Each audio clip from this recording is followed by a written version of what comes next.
diversification, let me just shrink it up here. Diversification is the point that goes with the rainbow revolution. But is diversification holding its isolated entity? No. Anything that will be diversified will be decentralized, will be inclusive. So apart from this department, what else we can add on to our study list here? So we can add it as B. We'll talk about other diversification because we cannot organize them in one department, and we have that in our syllabus and have appeared in our question paper also multiple times. Which are the other diversifications that we can include in our study? So we can follow any sequence, not necessarily that I'll take you to apiculture. I can start with sericulture, but I'm just writing it. It is apiculture. I'm still not done with this block 4, but I'll be taking it up with the reference of step number 5 separately. So I want to go to my syllabus page. I want all of you to notice it and notice it very carefully, that when I take reference of our step number 3, green revolution, its socio-economic, ecological implication that is done, then our step number 4. So here begins our step number 4. Step number 4 is livestock resources. I told you we'll learn about livestock census, white revolution, aquaculture, sericulture, apiculture and poultry. Are you noticing it, class? You have to give me confident go ahead. We are organizing it. That is very important. Poultry is constituent of livestock mission in our country. I don't have any term mentioned in my syllabus called rainbow revolution, but that is diversification. So my step number 4 will be called rainbow revolution, and rainbow revolution will be targeting 3 out of 4 things that we charted out as the negative outcome of green revolution. Now because we are on this page, let me chart it out. After this is done, we'll create step number 5. Our step number 5 will be, I want to begin here. Our step number 5 will include significance of dryland farming, agro and social forestry. Significance of dryland farming, agro and social forestry. If you have marked it up, please give me go ahead. And how it will be arranged in our study plan, let me go there. I'll come back here again. I need to go to the previous page. Social, regional, agricultural inequalities. Thus, inclusion, decentralized diversification. What is the key term? Diversification. Diversification has taken us to what? Rainbow revolution. But is it not that we have also created ecological problems? And for those ecological problems, step number 5 of our learning, it is conservation agriculture. Nowhere mentioned, but it is important agricultural planning. It is conservation agriculture, that is also called climate smart agriculture. Here SMART is acronym and has got quite important and interesting associations with it. I'll make you understand it. Climate smart agriculture, that gives us a dryland farming practices. You have just picked it in your syllabus. And it relates itself to. That is the reason from dryland farming we go social forestry. Syllabus reads social and agroforestry. Mind it. Let me write agro also. Otherwise you'll say we have missed out agroforestry from our syllabus. We will not be just learning social and agroforestry. When Department of Agriculture 1976 mobilized social forestry in India, social forestry was mobilized with 4 aspects. Farm forestry, agroforestry, rural forestry, extension forestry. And by 1980s, when it was Ministry of Urban Development, now it is Ministry of Housing and Urban Affairs, when it incorporated social forestry, 2 more components were added. They are urban forestry and recreation forestry. So in syllabus, it's only 2 things written: social forestry, agroforestry. We'll be learning social forestry, agroforestry, farm forestry, rural forestry, extension forestry, urban forestry, recreation forestry. Much bigger. So it will be also about diversification, of course. It will also be about inclusion, decentralization, perfect. It can be part and parcel associated with a negative outcome of green revolution, but it is something much more comprehensive than talking about white revolution, blue revolution. They are much more specific. So it's always important for us to integrate it as climate smart agriculture or conservation agriculture. Once we'll reach here, I'll be in a better position of making you understand why it is all inclusive. When I talk about dryland farming practices and when I talk about social forestry, it is basically all inclusive agriculture. Why it is all inclusive agriculture? I'll make you understand that when I'll reach it. Even if I speak up right now, it will not make much sense.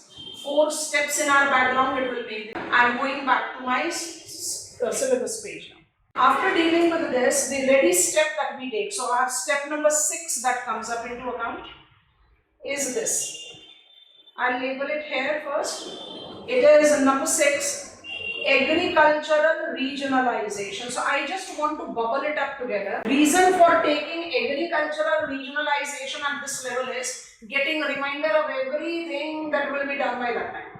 Because mind it has got 3 parts here and I want to highlight it separately. I have got agroclimatic zones, I have agroecological regions, and I have got agricultural regionalization. And mind it, when I talk about agricultural regionalization, it will give me the understanding of cropping pattern and crop combination. I'll make them understandable when we take the account of our study with some overlapping. Crop combination and cropping pattern gets combined with what? Number 6 step of our learning, and number 6 step is actually including 3 different steps: agricultural regionalization, agroclimatic regionalization, and agroecological. It will give us the complete reminder of everything that has been learned in the background. Right? Going to my board, number 6 step I am writing. Because now there will be mixing, matching, so be very cautious. Step number 6. All are regions, but they mark up distinction with their characteristics and we can apply them at the distinctive purview of learning. Like agricultural regions is exclusively related to crops. That is the reason I said while learning it, we will be in the position of talking about cropping patterns of the country and crop combination regions. So that comes up very prominently into account.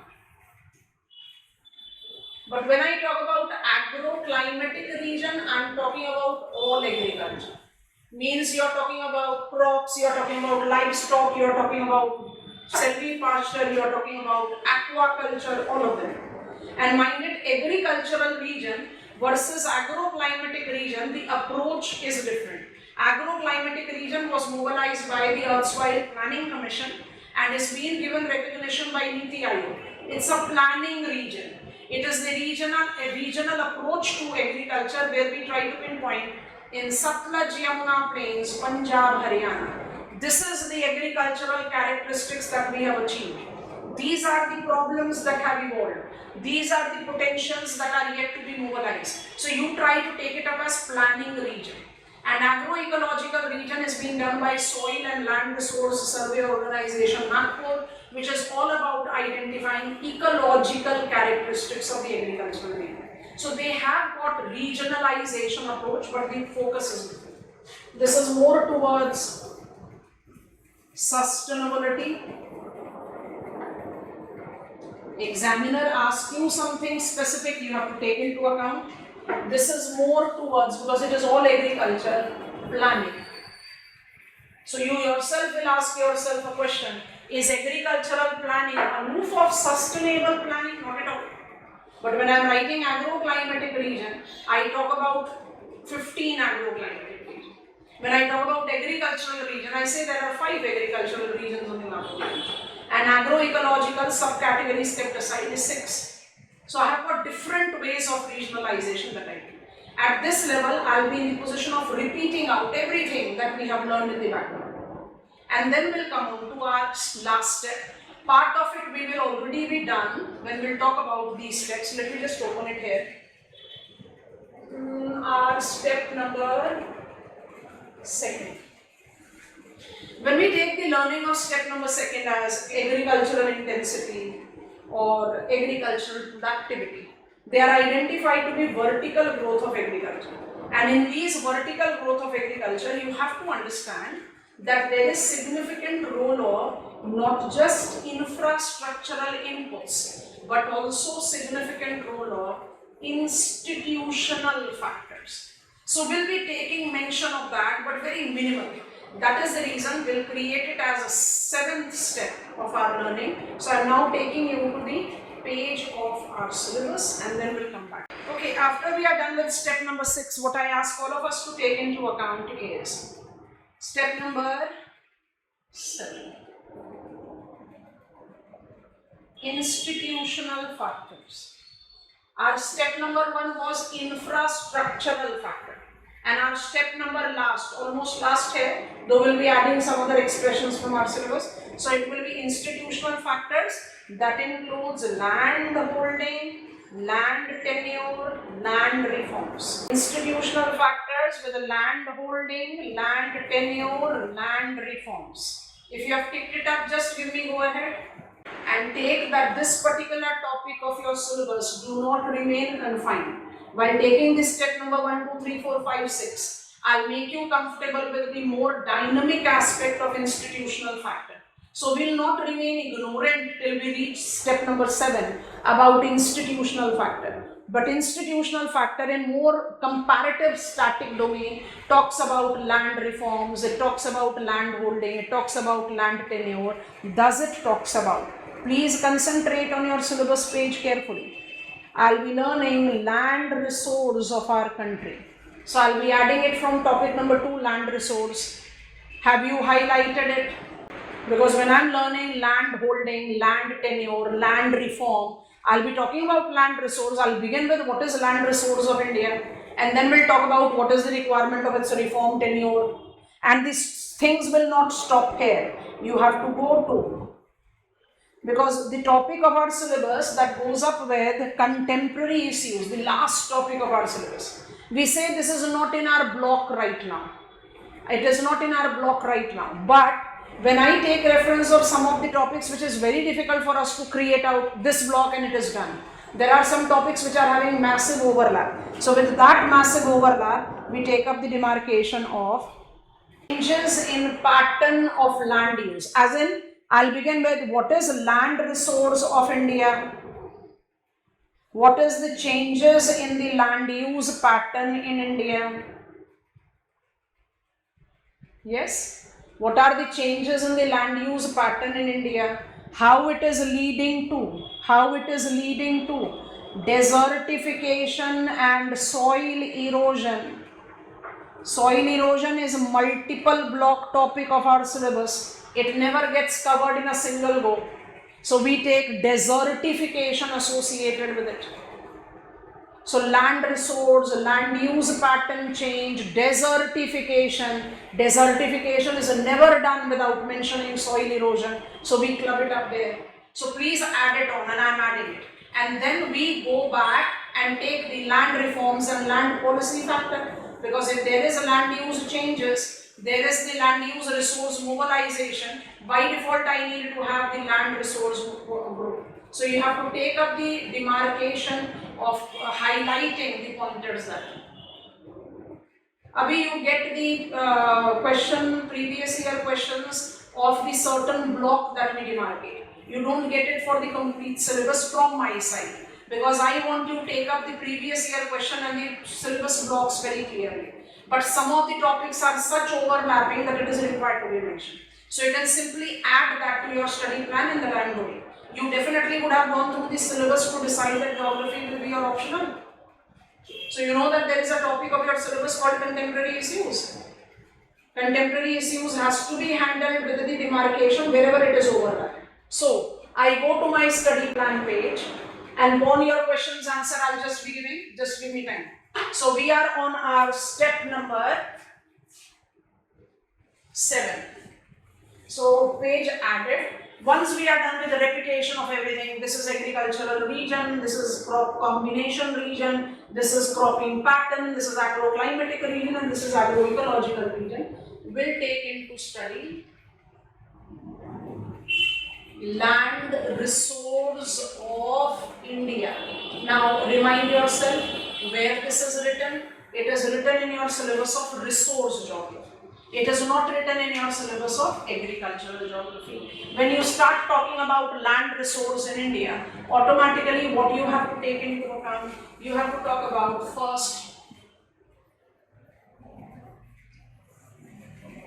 land use pattern changes. This you will be recognizing with some implication of agriculture that will be there in our background. Where it is written in your contemporary use. So land use pattern changes in the pattern of land use. Contemporary use will help you in introducing yourself to examiner about land resource of India. So once we are done with it, let me label it as A. Then we get on to the reference of institutional factors, land tenure. I don't want to miss out on a single point. You need to take comfortable reference of each one of them. Land holdings. Why I have demarcated it like this? Because this will give me the block that will go with the land resource, its changes, its management, wherein we are having some factors relating to institutional domain. But institutional factor of agriculture is not related only to land reform. It relates also to. And mind it when I say, you just write it and give me word. It is for institution. I am waiting for your go ahead class. Relax and remind yourself. And on your questions are getting answered here now. Infrastructural inputs to Indian agriculture is that we are mobilizing the consumption pattern of high yielding varieties of seed. Let us take one sample case. India mobilized the HYV seeds in the first two plan periods when India gave priority to agriculture. We all know that plan period 1 and plan period 2 was the time when agriculture was given highest priority, and that was the reason we could mobilize the pilot project. Pilot is experimental. Pilot project of high yielding varieties of seed diffused countrywide. Was it not the outcome of government policy towards agriculture? Will it not be part of institutional factor? Are you understanding it or not? Just before the general elections were conducted, we had second massive farmers' agitation in our country, and it was related to MSPs. When I talk about declaration of minimum support price, just at the eve of beginning of sowing season, is it not that the appraisal of minimum support price, generally there is not the decline, but appraisal of minimum support price is going to influence farmers' decision to cultivate or not to cultivate certain crop? Is it not going to influence the cropping pattern in the country? Are you understanding it or not? Institutional factor is applied to denote all the government initiatives that will be regulating agriculture in the conventional form, that is associated with post-independence, Benami transaction, multiple exploitive regime of zamindari systems. We had to have the requirement of consolidating our land holding, facilitating more equitable distribution of it. So they become a conventional block of learning. That I talk about land reform, land tenure, land holding. This is the dimension of institutional factor, which links itself to land use changes and land resources of India. But if you are writing an answer on institutional factors of Indian agriculture, your answer will be divided into two parts. If you are missing out on this part, your answer is incomplete. If it is a 20 marker question and you have gone with what is going as mind trap, bookish information, that institutional factor is equal to talk about land reforms, talk about land tenure, talk about termination of Raiyatwari and Malwari system and etc. You are not wrong, but you are incomplete. Because institutional factor will include every government policy that is influencing agriculture. And thus it can include infrastructural, it can include rainbow revolution, it can include everything. And that is the reason we'll take it as step number last. Resources we learn separately, but water resource, land resource cannot go with resource. It has to be taken up wherever it is fitting. And water resource part 1 will be learning here. And let me also prove it here. These are things which are very important class, and you have to keep that in mind. When I talk about, I'm on my step 1.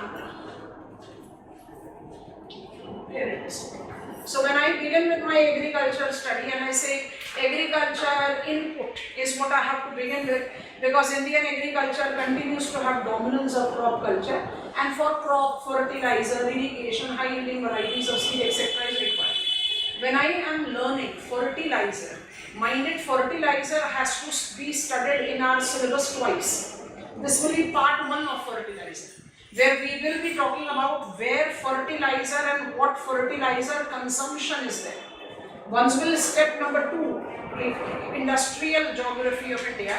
There we'll talk about chemical industry, fertilizer industry. That will be about talking into the reference of production of chemical fertilizer. This is consumption of chemical fertilizer. When I am talking about irrigation, I will be taking a part of water resources challenges in India. But we don't learn water resources. Water resources is learned when we learn regional geography. So you need to be very clear where the things. Ultimate objective is I should be done with all syllabus, and I should be identified with the logic of content building of every syllabus. So whatsoever way it eases out, we try to apply it. So there are few things which gets divided. Like power is written here. Part of 1 power, of course, it is Ministry of Power. Ministry of Power, so NTPC, NHPC, PGCIL. When we talk about power in that domain, will we be talking about Ministry of Power, National Thermal Power Corporation, National Hydel Power Corporation, or Power Grid Corporation of India Limited? No, we will not be talking about it. Because we will be only talking about power mobilized in agricultural sector. And mind it, though REC, Rural Electrification Corporation, is functioning since mid-1970s. Commercial energy in rural areas in general and agricultural area in specific have been actually made available only because of Ministry of New and Renewable Energy. So this will also be the domain of study of energy, but in a fragmented part. By the time you are done with your syllabus, it is already not done. You have to integrate in it. Here we will be learning power only as commercial energy for agriculture. This is how it goes. I think this is complete. These will be the 7 steps of our learning of Indian agriculture, where we will be integrating some part of resource, it's only land resource, and part that is coming up from contemporary resource. We'll take up the conventional land use modification. It is given to us by United Nations Convention to Combat Desertification, UNCCD, and is readily implied to India also, so that gives us the understanding. So some mixing is there, otherwise absolutely with agriculture. I think I can proceed.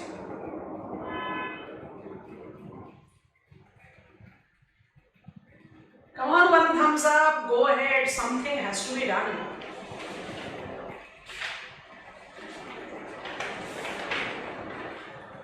Detailed study plan is a must, and every time you take this step, always try to justify this is done, and please see yourself, see, have you ticked all the blocks of your syllabus of agriculture?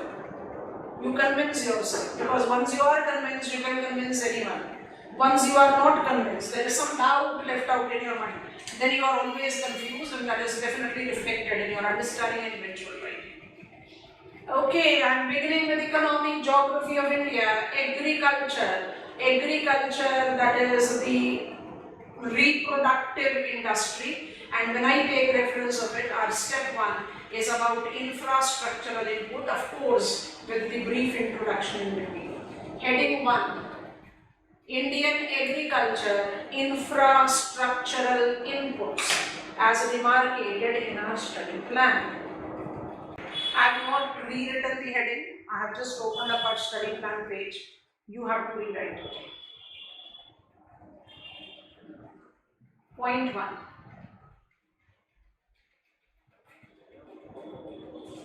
In accordance to Census 2011, in accordance to Census 2011, 69%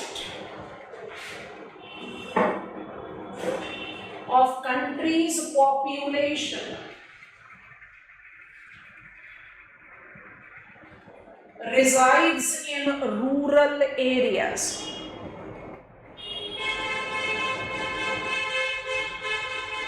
Resides in rural areas. Break this statement and write. Let it continue to be the introductory statement. Break it and write. Rural activity being dominantly agriculture centric. Prominence of agriculture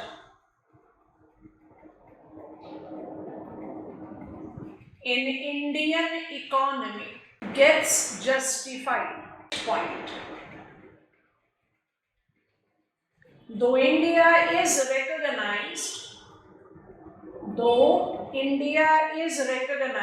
to be the example of the country that involves all the constituents of agriculture,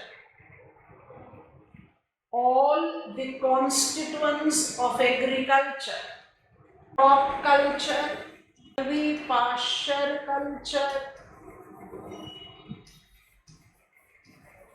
aquaculture, and livestock culture. Continue as the same statement. It is crop culture, put it in bubble. It is crop culture that continues to be dominant most.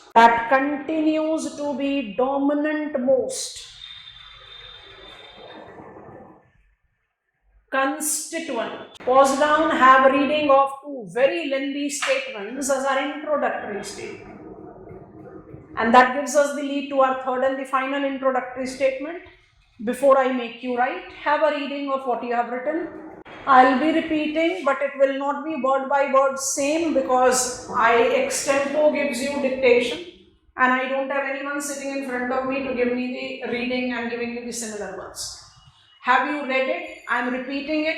Whatsoever is missed out, you can identify. I have given you 2 pointers of introduction, that when I talk about Indian agriculture, you have to understand that census 2011, we are not done with 2021 census, and we all know that it is extremely late, and that is the reason UNFPA's, United Nations Fund for Population Activities, 2021 data table is what we essentially take for all our population studies. Any case, 2011 census identifies that some 69% of total population of our country lives in rural area, villages. If 69% of the total population is living in rural area, and rural activity being dominantly recognized to be agriculture, so automatically agriculture becomes the dominant economic domain of our country. This is the first thing that you have written. Second thing you have written is, though Indian agriculture is comprised of all the constituent of agriculture. When I talk about agriculture in very general perspective also, what is agriculture?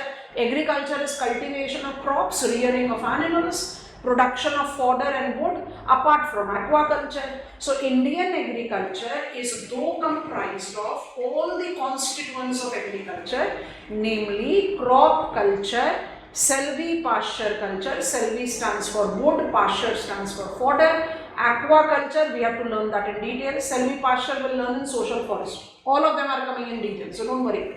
Aquaculture and livestock culture. Indian agriculture is all. But crop culture continues to be dominant.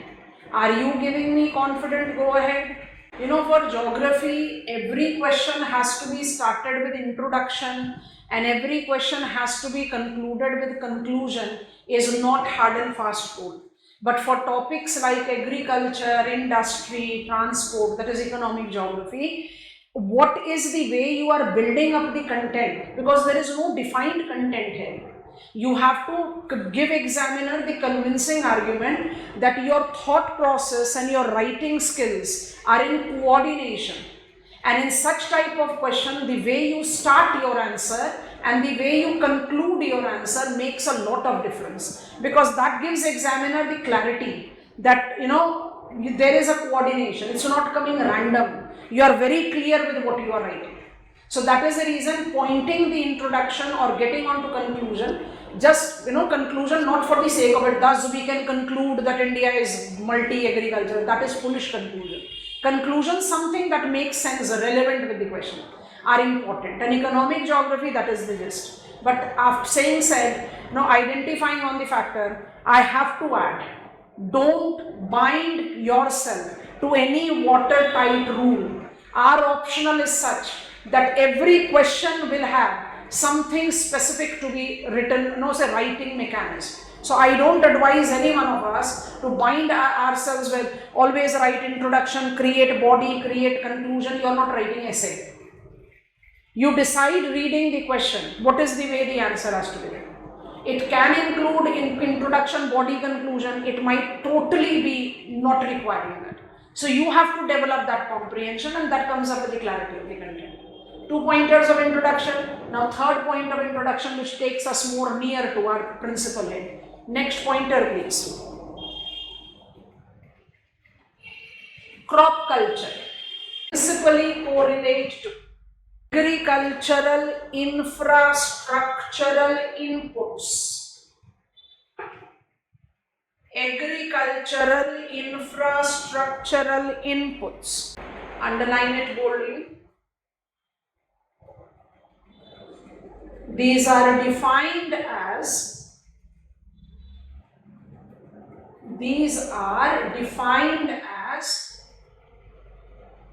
all the artificial support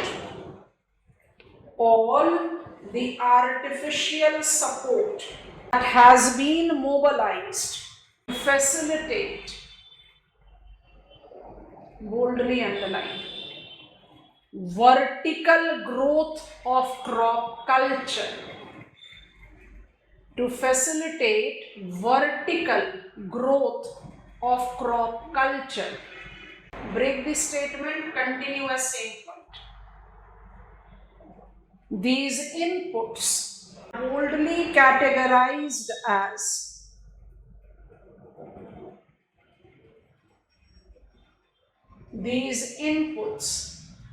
boldly categorized as you can recreate the flowchart. Major, minor.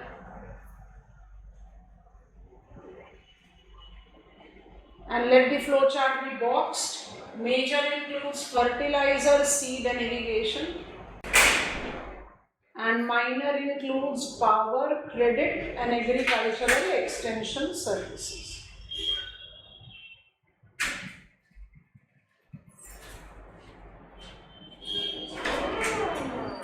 Pause down for a while and understand. When I talk about agriculture in our country to be dominantly crop culture, and crop culture's vertical growth is dependent on the artificial support. I need to provide with the range of artificial inputs, and these artificial inputs in its combination will facilitate the vertical growth of agriculture. This is how the term is applied, and we have learned that vertical growth means I can facilitate multiple cropping, I don't have compulsion to leave my land fallow and many more things. So how we define infrastructural input? Infrastructural inputs are those artificial inputs in Indian agriculture that facilitates vertical growth of cropping culture. These infrastructural inputs are categorized into two, and we have repeated. We have taken up the flowchart in the study plan and we have created it now. What I have to understand before we proceed further. Now our study will go one by one. Fertilizer sector done, seed sector done, irrigation sector done, that is how we will proceed.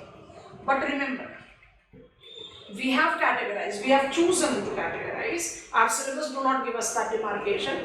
We have chosen to categorize that our agricultural infrastructural inputs are major and minor. What is the definition of major and minor? Is it to do with the importance of them? I don't think so.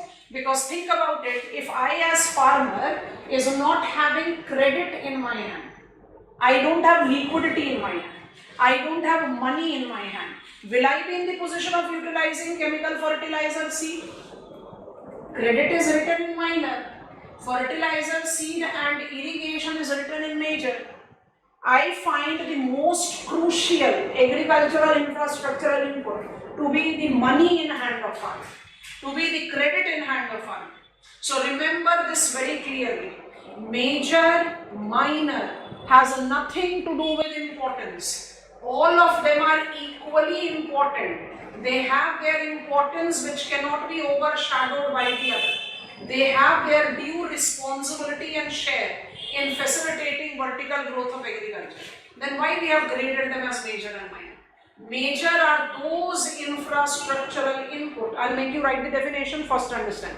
Major are those infrastructural input that have been favorably diffused in India, where I can compare that Punjab, Haryana, Western Uttar Pradesh, Andhra Pradesh, Tamil Nadu have got chemical fertilizer consumption level of more than 200 kilograms per hectare. But northeastern states, specifically Arunachal Pradesh, Mizoram, Meghalaya, have got the consumption pattern of less than 10 kilograms per hectare. So major are those inputs which we geographers can imply into the spatial domain. Minor are those which are at the very preliminary levels of development. I don't have clear spatial pattern to evolve for them. Is this comfortable with all of us? This organizes our content well. Examiner have asked you to write about agricultural extension service, then don't give examiner some minor infrastructural input. It is considered as infrastructural input and talk about it. But if you are writing answer on infrastructural input to Indian agriculture, you have to organize your answer. Major are those which gives us, who are the geographers, the possibility to create out spatial pattern. And minor are those which are still at that minimal level of their diffusion, that I cannot create out regional pattern, this as less, this as high. It is still at its very preliminary level of diffusion, and that is the reason in my answer writing I can give it secondary status if I am writing about infrastructural input. I think this is comfortable. So infrastructural input categorized as major and minor, flowchart is done. Now take definition of major, minor together, and now our study goes 1, 2, 3, 4, 6 parts separated. We'll first learn fertilizer, then seed, then irrigation, power, credit and agriculture extension service. No Aditi, it is vice versa. When you say that without minor, major cannot be there, without major, minor cannot be there, you are being given credit. You are farmer, you are being given different levels of interest-free loan. How will you repay it? You will repay it only when you are producing more than your self-consumption. Will there be the role of fertilizer, seed and irrigation coming for it? Yes or no? All of them are important. They all are important. So it is not about importance. It is about we organizing our content as well. So after flowchart, just write a connective term. The categorization as major and minor. The categorization as major and minor is not related to importance. Bracket. All infrastructural inputs incorporate important defined role to play. Important defined role to play. Close the bracket. Continue as same statement. This categorization is applied to denote geographical perspectives. Align geographical perspectives. And now create the subheading. Major infrastructural input of Indian agriculture.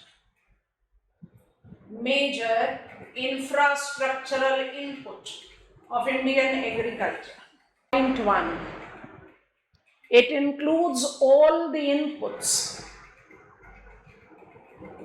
It includes all the inputs that have been mobilized in countrywide perspective.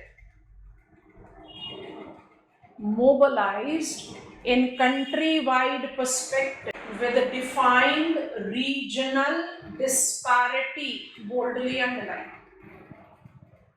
with a defined regional disparity, underline it boldly, and in bracket write down pattern, regional pattern. Please have a reading of this statement. No, Niharika, that is not correct conclusion. Niharika is concluding that major have direct role in agriculture and minor has indirect. I'll say no, because when I talk about power, you cannot run your tube well, you cannot run your tractor, you cannot run your thresher without availability of power. So will it not be a direct requirement for agriculture? No. Major are those infrastructural input that has got decentralized mobilization in country, however with regional disparity or regional pattern that we can explore as geographers. One I asked you to understand, and I'll be making you more clear as I take these steps. Commercial energy, understand, compare it. Commercial energy, we have written power because our syllabus reads power. Commercial energy, when is talked about in Indian agriculture, India even today is designated to be energy starved country. Our problem with energy is that our demand is always more than our supply. And if you try to take any superficial judgment of starting from plan period 1 to the current plan period, it has been that 25% or less of the commercial energy generated in our country have been diverted to rural area. That means rural area have always been deprived of the availability of power. Agriculture is no exception. It is very clear because we are not having that much of energy security as the demand the country is having. That is the reason we have to chart out which sector cannot work without it. So it is urban, industry, and which sector can work with it, agriculture, rural. So rural areas have always been with power deprived characteristics. So power is a minor infrastructural input, not because it lacks in its importance, but because it is yet to be mobilized in country-wide perspective to give we geographer the logic of comparing that this area you have got favorable availability of power and this area you have got less. Have you understood? Chemical fertilizer has pan-Indian domain.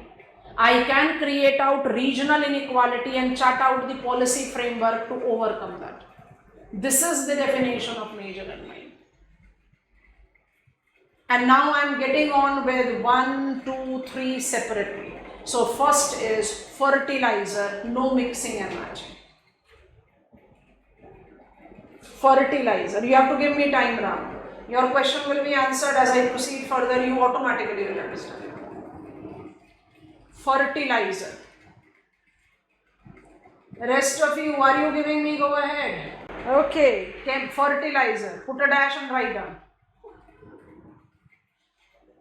Essentially includes chemical fertilizer. And now listen to the story of fertilizer part 1. And then we'll write. When we take, I have told you that we'll be learning fertilizer industry separately. So carefully listen and then we'll write. Chemical fertilizer is the only industry in our country among the major industries. Of course, we have got many minor industries. Carefully listen to it, nothing is to be written. Part 1 story.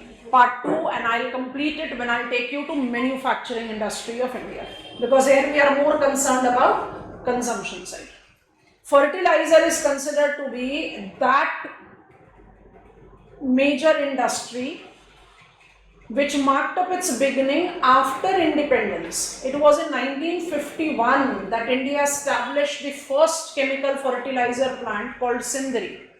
And though it will be a fast forward thing, but just understand that even pharmaceutical, automobile, iron steel, textile for sure, are the industries that mark their genesis during the colonial time. If I have to talk about iron steel, it was Tata Iron Steel Company Limited, TISCO, now Tata Steel, 1907. So most of the industries, modern industries of our country, had its genesis during colonial time. Chemical fertilizer is a very unique exception. India started producing chemical fertilizer after independence, with first chemical fertilizer plant coming in being at Sindri, 1951. Since then till date, 51, I am in first plan period. Since then till date, India has made multi-stride growth when it comes to chemical fertilizer. Chemical fertilizer production gives us unique status in the global domain. We are among the top producers of chemical fertilizer in world. It is, I'm taking an umbrella expression of chemical fertilizer, so we can be counted as fourth major producer after China, United States of America and Russia. Since 1951 till date, multi-stride development in the production process of chemical fertilizer have not just made us stand along the elite producer, major producer of chemical fertilizer, it has also enhanced consumption level of chemical fertilizer in our agricultural field, and that has led to the vertical growth of cropping culture. How else India is feeding the most populous domain, wherein you are trying to apply that we are also having the friendly geopolitical and multiple other negotiations that goes up with food grain. So fertilizer sector marked up its beginning like this, and we have attained quite strong elite status when it comes on to its production per year. But as agriculture, we started consuming chemical fertilizer, and that was the reason we could multiply the vertical growth of agriculture. So how do I construct out the fertilizer as infrastructural input? And that is the reason I said the story goes like this. Mobilization of chemical fertilizer industry ensured the availability of chemical fertilizer for Indian farms, and that marked up the diffusion of this infrastructural input in Indian agricultural field. And when I take this infrastructural inputs consumption, be very cautious. It has been number one, disproportionate consumption of urea. Urea is a nitrogenous fertilizer. Nitrogenous fertilizer, phosphorus fertilizer and potash fertilizer, NPK, are considered to be the major fertilizing agent.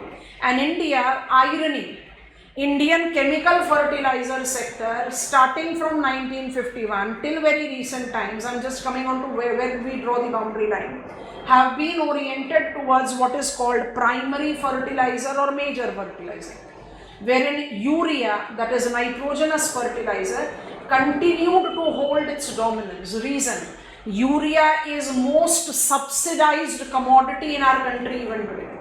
And I'm nowhere drawing exceptional remark when I say, and I'm nowhere exaggerating when I say, that in the name of chemical fertilizer, even today in our country, farmers continue to consume urea, because urea is the most affordable available chemical fertilizer for them.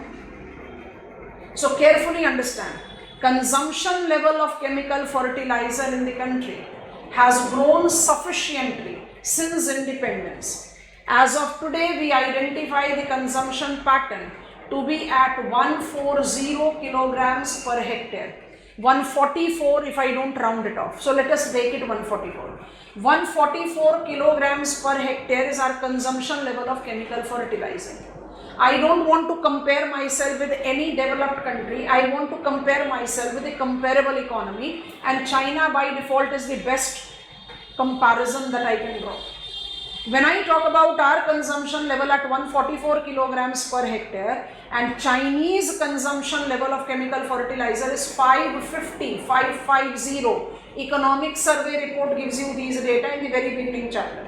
550 kilograms per hectare is Chinese consumption level. Think about it. 144 kilograms versus 550 kilograms per hectare. There is no comparison. Our soil is suffering from soil exhaustion. Chinese soil is not suffering from soil exhaustion. Why this irony? Because there is a disproportionate consumption of urea. Are you understanding it, class?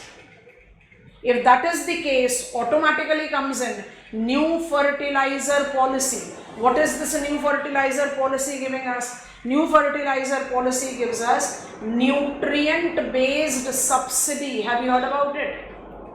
NBS, nutrient based subsidy of new fertilizer policy identifies making it sure that the other primary fertilizing agents, which are they, phosphorus and potash, is being made available to the farmers at affordable price. It has got a distinctive domain from the production edge. We don't want to talk about that. I've told you that we are learning fertilizer in two parts. So towards the consumption side, NBS is oriented towards kilogram basis annual subsidy provided to the farmer. Union government bears the subsidy so that the composite fertilizers, specifically including P and K, phosphorus and potash, is made affordable available to farmers, and they start utilizing it in proportionate share to urea to overcome this problem. Problem number two, there is a massive regional inequality in chemical fertilizer consumption in our country. I have told you that in the very beginning when we were comparing major and minor. Some states of our country, specifically Punjab, Haryana, Andhra Pradesh, Tamil Nadu and Uttar Pradesh to some extension, have got chemical fertilizer consumption level over and above country's average. So I am consuming more than 200 kilograms per hectare. So compare Punjab with Arunachal Pradesh. Punjab is consuming more than 200 kilograms per hectare and Arunachal Pradesh is consuming less than 10 kilograms per hectare. How we will be facilitating the uniform development of cropping culture if the chemical fertilizer consumption level is so variable? There is a rational reason that why in northeastern region we don't have that much of diffusion of chemical fertilizer. Be very cautious because all details we don't write. That is the reason I asked you to take the understanding of the storyline and then we pinpoint it. Fertilizer consumption in the primary segment, urea dominant, has created problem. So NBS have been mobilized. NBS has been mobilized, is problem 1 targeted. Problem 2 is regional inequality. Regional inequality have got massive difference, more than 200 kilograms, less than 10 kilograms. How will I explain that? I can explain that with the natural condition. For chemical fertilizer to effectively function, I repeat, for chemical fertilizer to effectively function, to form, you require regular periodic watering. Northeastern states are the states which experiences sudden heavy rainfall, and that too for the major part of the year. So chemical fertilizer is not restricted in soil and is largely getting washed away. So one of the reasons why the chemical fertilizer consumption level is so weak is something to do with its natural condition also. And of course, it is about they being backward where the things have not been diffused backward. That is the reason under new fertilizer policy there has been mobilization of FMS, Fertilizer Monitoring System. Fertilizer Monitoring System is the attempt to create the national dashboard of creating the complete information. What is the consumption pattern of chemical fertilizer? What is the regional characteristics to it? Why some areas are failing to mobilize the consumption of chemical fertilizer, so that customized approach of policy initiatives can be done there. So this is step number 2 that I derive from fertilizer sector. The step number 3 that I derive from fertilizer sector is with the role of ICAR. When I talk about ICAR, the nodal authority, I'll say, Indian Council of Agricultural Research, to identify the assessment of soil quality and thereby the agricultural practices.